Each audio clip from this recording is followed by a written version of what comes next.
Magandang araw po mga kababayan at heto naman po tayo sa panibagong podcast po natin ngayon. So ngayon meron kaming kasamang isang kongresista po, isa po sa House Prosecution po natin at very controversial ito. Oo. Balita't kaalaman, i-introduce mo na.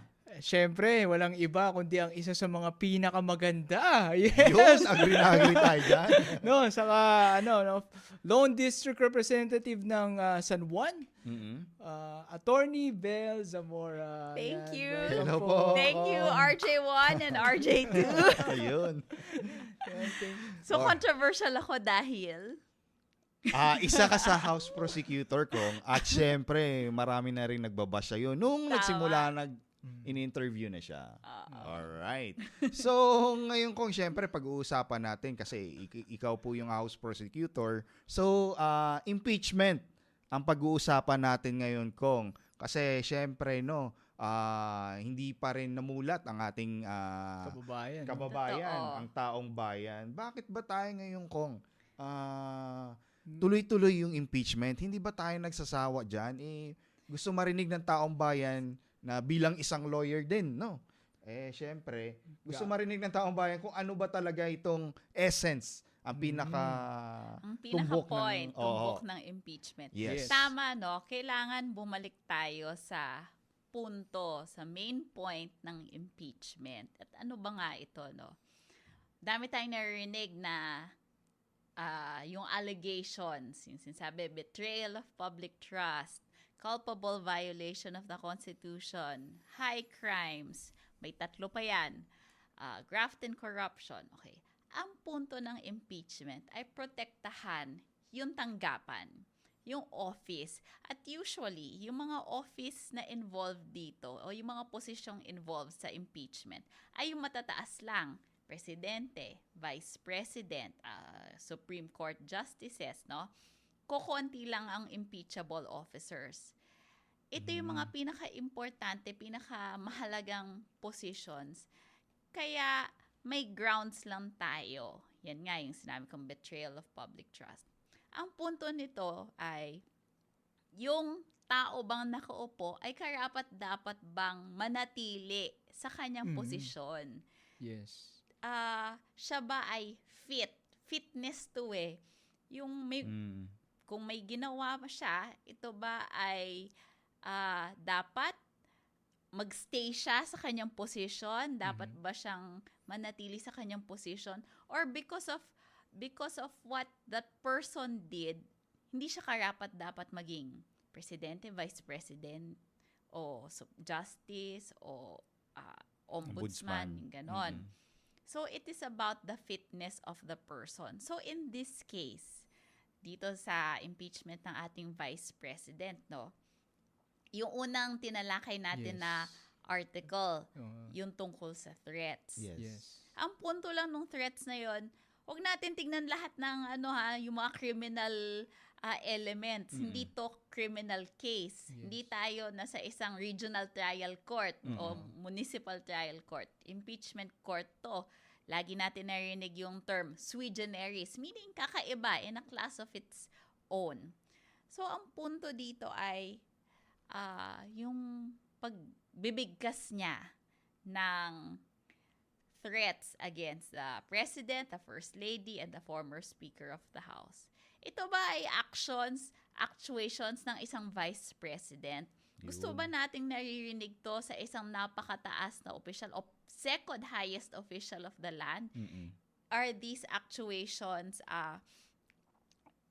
something that the children should see and hear and emulate? Yun lang naman ang punto. Fitness ng isang tao. So ngayon, kaya sinasabi natin betrayal of public trust, no? Dahil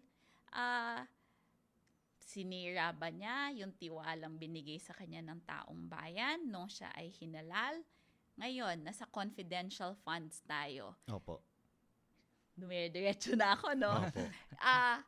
Yung pag-certify ba niya na kompleto ang dokumento na sinabit ng tanggapan nila, na ginasta nila yung mga amounts na ito? Totoo ba na yung certifications na yon, meaning nagsisinungaling ba siya sa taong bayan sa pag-submit ng mga dokumento, sa pag-certify, in short, sa paggasta ng mga tao, ng pera ng taong bayan. Yun. So bali na pala kung maging aware na rin ang mga sunod na mga highest position natin na pwede Merong silang ganito. ma-impeach kahit may malaki silang boto. Correct. Di ba, Hindi Kong? naman natalakay ito no Oo. one of the impeachment trial days. Hindi naman porket mataas ang boto mo, Mm-mm. hindi meaning nun na May hindi ka na lisensya. pwedeng ma-impeach or license yon para Oo. gumawa ka ng Yun. impeachable acts. Tayo lahat or yung mga elected officials, including me, I'm an elected person, syempre, kailangan natin ibalik ang tiwala ng taong bayan sa taong bayan. Sige, himayin natin po. No, yung nabanggit niyo yung unang articles of impeachment na tinalakay po. Yes. Yung tungkol sa threat. Kayo po ba, hindi po ba kayo natatakot dahil nga kung ang Vice President po natin kayang pagbantaan ang Pangulo, ang kanyang asawa at si former Speaker Martin Romualdez, baka kayo din po na talagang involved dito sa trial bilang isang prosecutor, baka mabalikan po kayo ni Vice President Sara. Alam mo, syempre, there is always that concern, no? In fact, I'm sure pati yung mga kasamahan ko sa Congress, concerned dyan. Kaya, syempre, iba-iba ang ating politics, iba-iba ang ating personalities, iba-iba ang ating lugar. Ang daming factors, no? But ako, ang iniisip na lang natin ay nasa tama tayo, ginagawa lang natin ang ating trabaho, ang ating tungkulin under the Constitution. And I guess we will all be protected by God, by the Lord, by the people if we just stay on the good side. Yes. So, kumbaga ngayon, Kong, parang papakita natin sa taong bayan, hindi lang siya more on politika ang impeachment. Kumbaga, That's correct. based on evidence na inaano niyo po ngayon, ang inyong tungkulin. That's ng correct. dato. Opo. Kasi syempre, ang daming tao nagsasabi, politika to. Yes. Honestly, this is not politics for us. Ako ang tahimik kong politiko, no? But bilang member ng Committee on Justice, Vice Chair nga ako, bilang prosecutor na hinalal ng mga membro ng Congress, syempre kailangan natin gampanan ng ating tungkulin. Yes. And that is to present the evidence that we have to the public, to the impeachment court, to the judges. Sila naman ang boboto in the end Kung makita nila Tama. na walang ebidensya, nasa sa kanila yon, di ba? But syempre, ang posisyon namin ng prosecution, nasa amin ang ebidensya, ilalabas namin ito para makita at maintindihan ng lahat. Speaking of ebidensya, kasi sinabi ni prosecutor attorney Lorna Kapunan Oo. na yung ebidensya nyo na hawak nyo, yan na lang namin. Very confident ang aming di ba? ang aming prosecutor, si Parang Attorney masupal-pal Lorna. yung defense doon ko. Yung sa acknowledgement receipt yan, di ba? Oo. Parang Tama. Kung Gustong hindi nyo pinagkakatiwalaan ang aming dokumento, Yun okay. ang gamitan natin. Hindi Di ba? Tama. Kasi madami sa aming mga dokumento ay dokumento din nila. Yan yung pinagtalunan during the pre-trial na ang tinatawag namin common exhibits.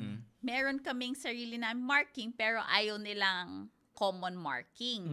Kasi kunyari sa korte, no, pwedeng iisa na lang yung nakasulat doon, exhibit Opo. A or exhibit 1, ganon. Pwedeng iisa na lang And then you will refer to that same marking. Ayaw nila.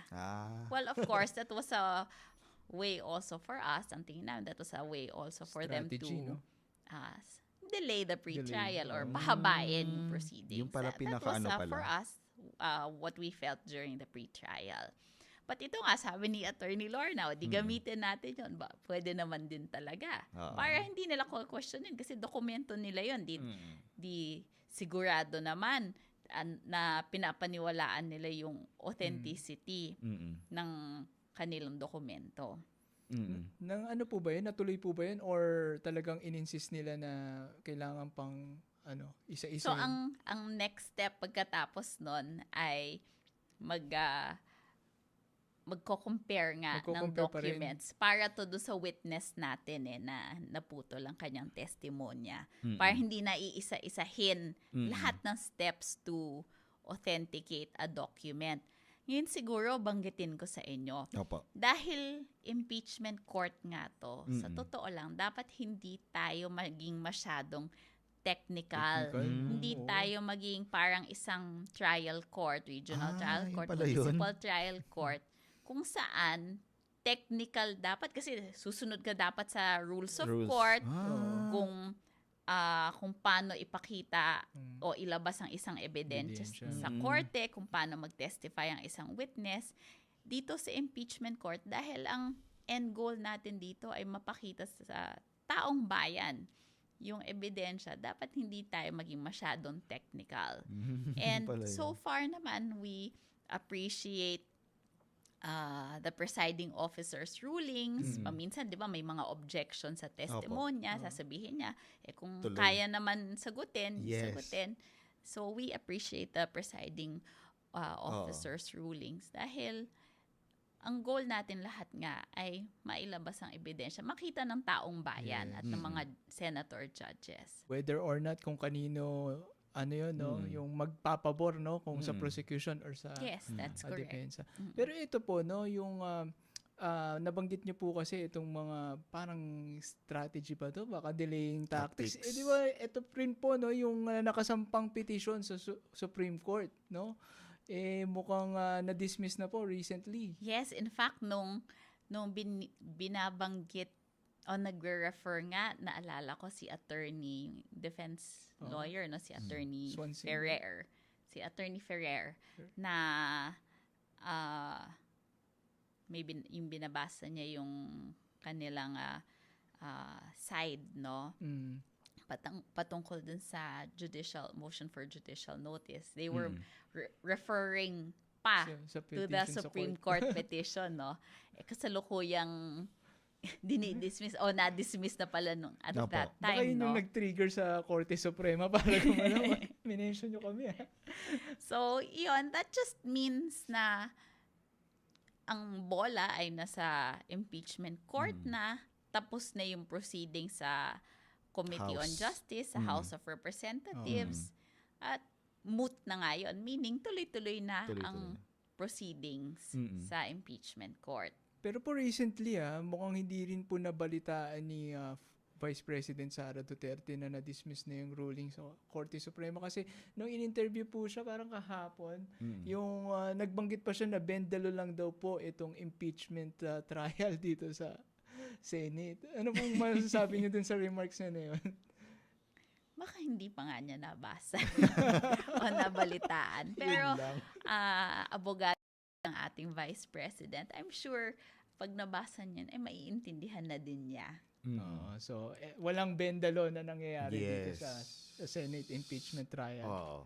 So, ngayon kung may ibang mga kababayan natin mukhang paulit-ulit na, pabalik-balik, parang naboboring na rin. So, may time na ba na sa inyong pag-usap-usap na iiksiin na or mabilis na ang pag-ano? Kasi according kay Kong Chua, dapat ma-present yung ebidensya, okay na yun. Hindi na lahat ng witnesses na nakalatag ay mag-witness. That's correct. Siyempre, nung pinasubmit tayo ng listahan ng ating witnesses, ng ating ebidensya, lilista mo naman talaga lahat.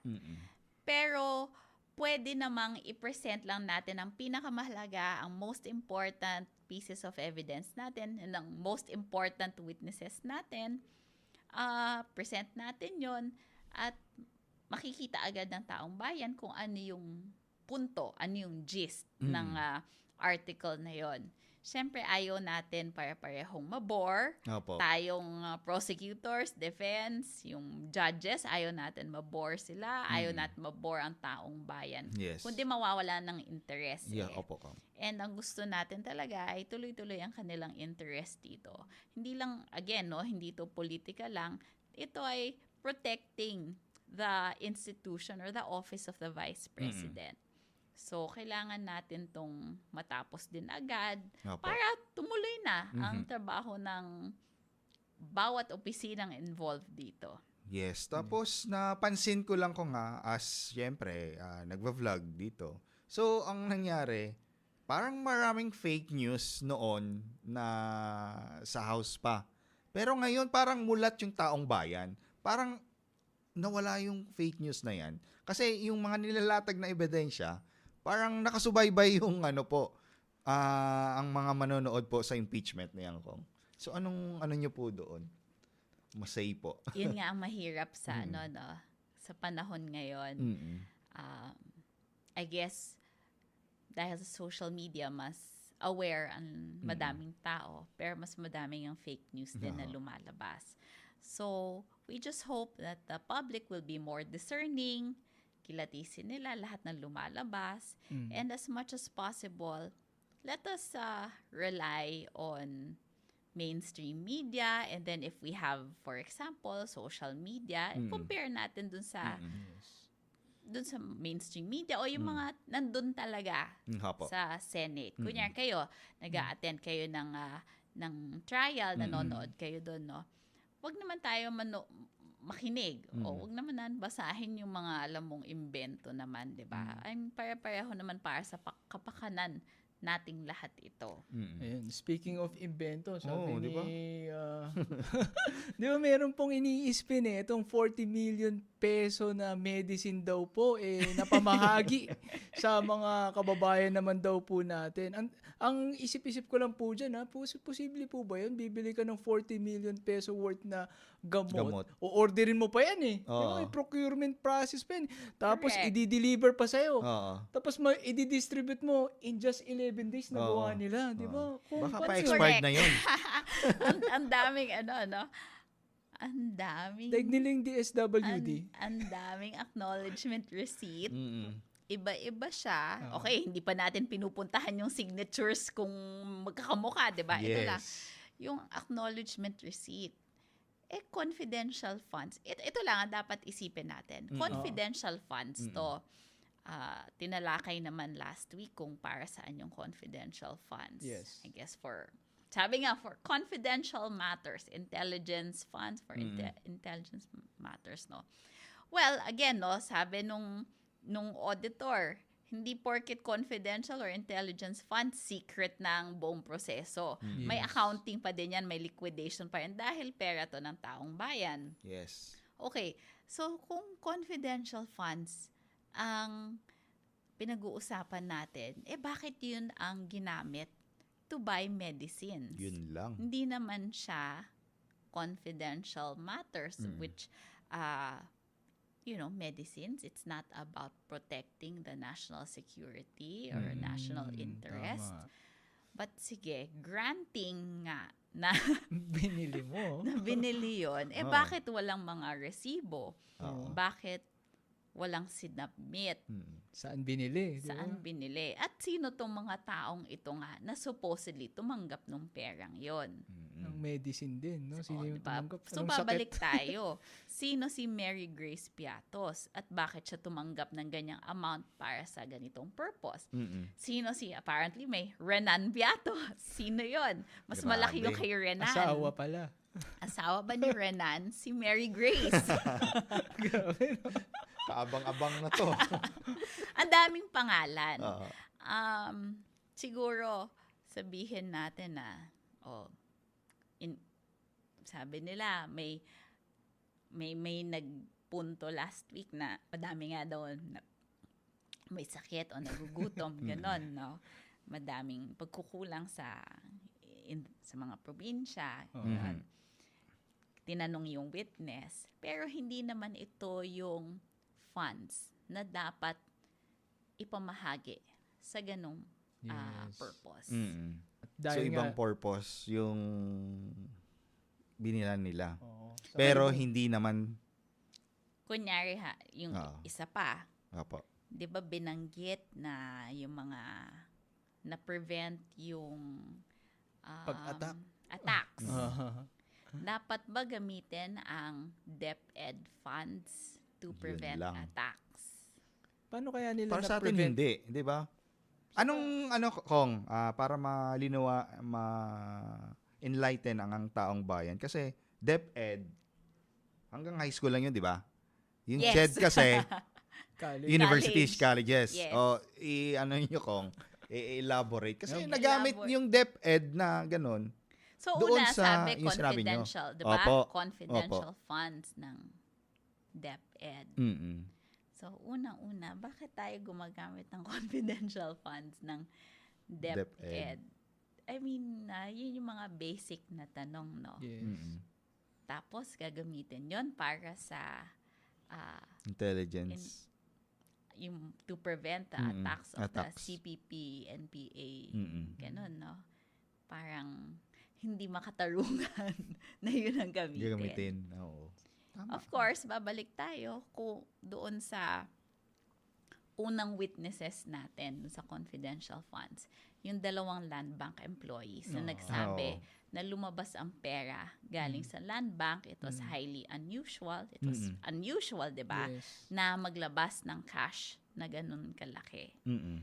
At ang kumuha ay hindi naman yung head of agency or yung mga authorized officers.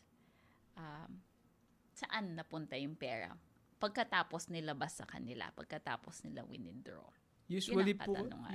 usually nga daw po ang proseso dyan, ang ini-issue cheque, di ba? Tapos yung informant ang gaganon, Tama. mag-withdraw.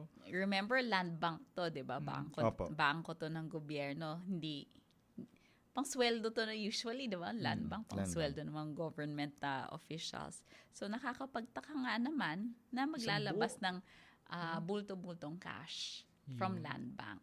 So, syempre, din natin kung yung senator judge nagsabi na parang yung mga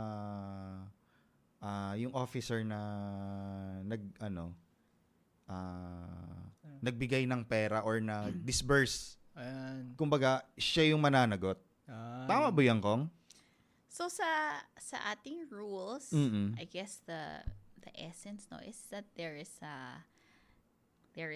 the head of agency, and usually it is the head of agency who is entrusted with the monies of that office. Of course, totoo naman na sometimes that power is delegated, but tandaan natin na may pirma. Yung Yes. may certification, may ibang dokumento na may pirma yung vice president.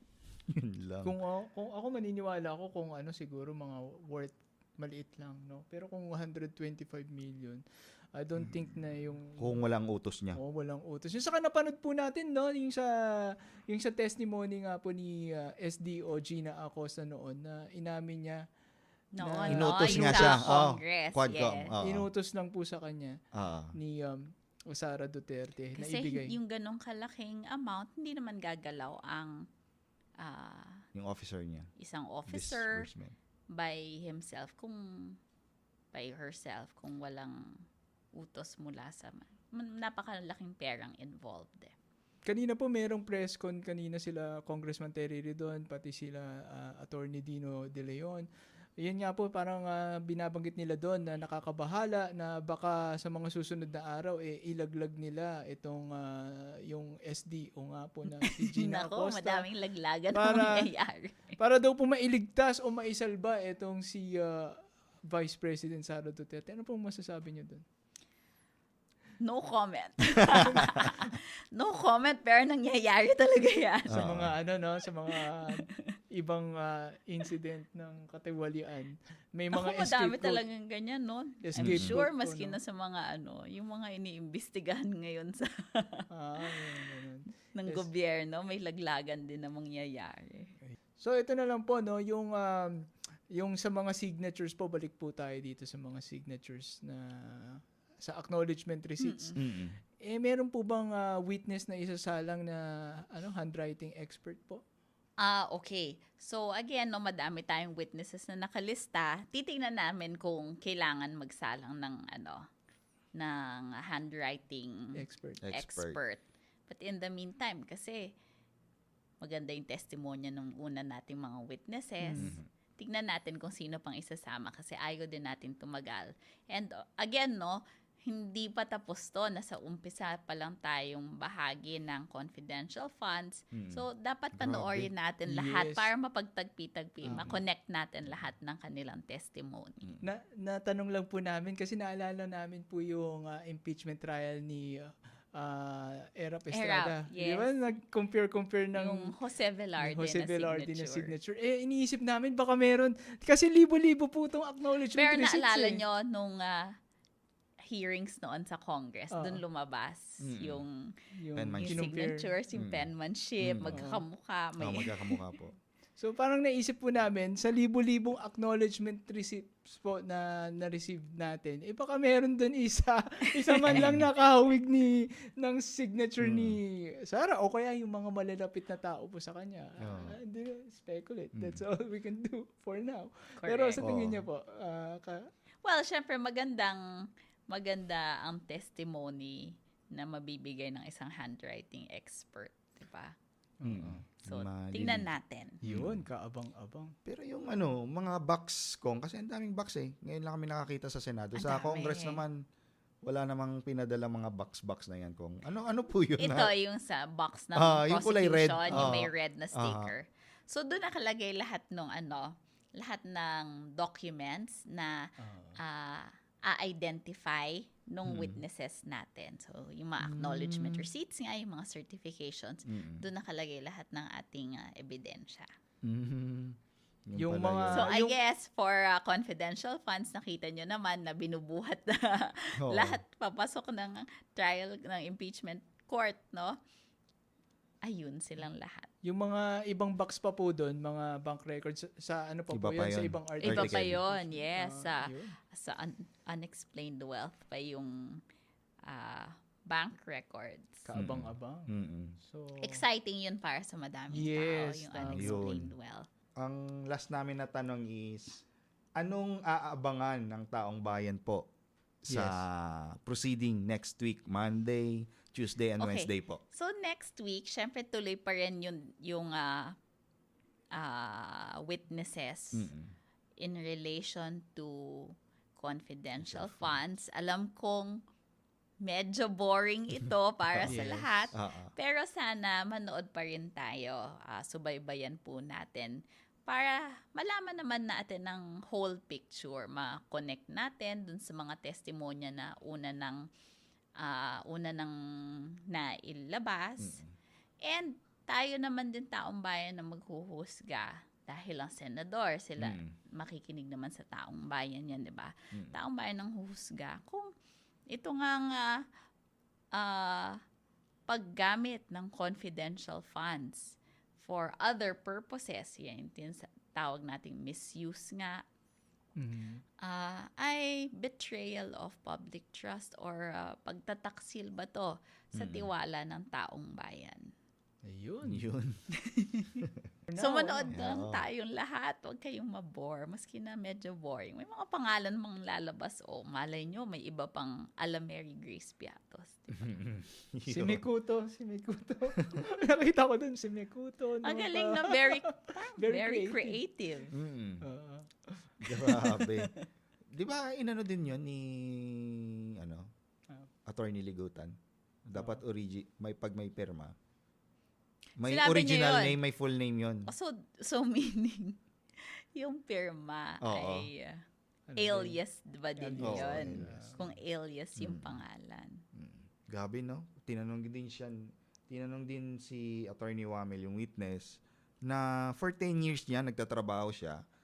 Ngayon lang siya nakakita na puro acknowledgement receipt ang na-receive niya. So, Kasi ano dapat yun? Yung pharmaceutical, walang tax, resibo, may sales invoice. kasi yung plano, Mhm. 'di ba may financial physical plan na dapat sinasubmit kasi nga Yun yung goal nyo yung Oo. Dun sa Yung sinasabi niyang i-connect, no, yung kung nakakuha nga ba ng information, di ba? Surveillance Para masabing information successful. para masabing successful. Ayun. Very interesting. Yes.